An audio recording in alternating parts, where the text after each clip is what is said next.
Guys, आज मैं बना रही हूँ पर्पल बो। ये देखिए, इसको मैंने रोल किया, फिर हाथ से ही इसको प्रेस किया।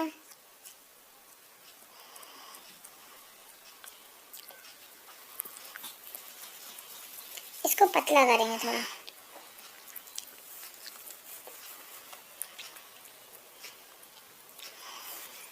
एक साइड को ऐसे फोल्ड करूंगी।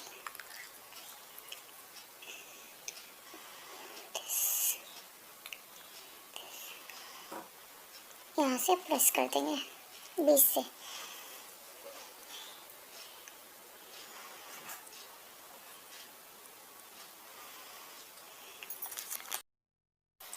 अब दूसरा रोल लेंगे, इसको थोड़ा ऐसे रोल बनाऊंगी बीच में लगाने के लिए।